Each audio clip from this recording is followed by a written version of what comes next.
Now let's meet our expert, Dr. Belinda Kaninga, to shed more light.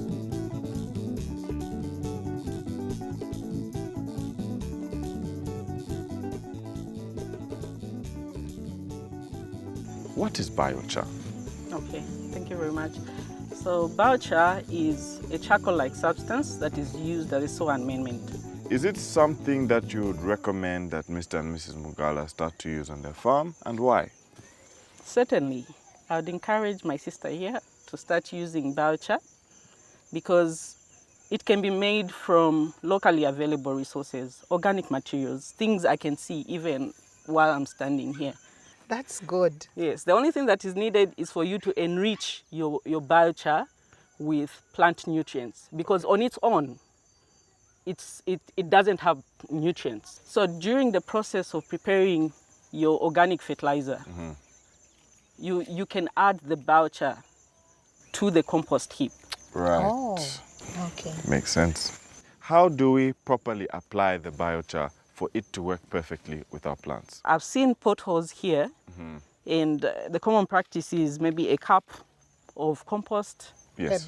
per basin. Okay. And so even with your biochar enriched compost, you can use the same application. Right. For how long does it stay in the soil? Biochar is able to last a very long time. So it's a very stable compound, and that's why we are encouraging it. It's also good for the environment because it means that you will not be burning Right.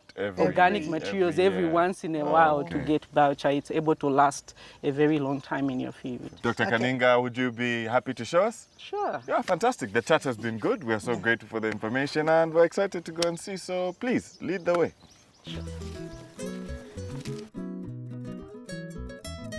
A lot of farmers like Mr. and Mrs. Mugala are wondering how they can enrich their soil for better harvests.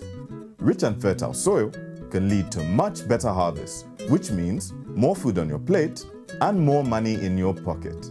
There are many ways to enrich the soil on your farm. For example, you could use manure or compost. But a new way to enrich the soil is to make biochar. Let me break it down for you farmers. Biochar is a charcoal-like substance that's made by burning organic material from agricultural byproducts and wood in an oxygen-limited environment. Animal manure, rice husks, and dry plant material can be used to create biochar. Let's take a deep dive down to the detail. For you to enrich your soil, you do not need to look very far. Leftover food, twigs, or even chicken bones can be your highway to a bumper harvest. To make biochar, follow these steps. Dig a cone-shaped pit about 60 centimeters in diameter and about 100 centimeters deep. Start a small fire in the base of the cone using dry twigs. Once this is going well, begin adding some more twigs and then larger pieces of wood. Let the wood burn until it is completely charred. Then add another layer of wood. Once again, wait until this turns black and starts to develop a layer of white ash.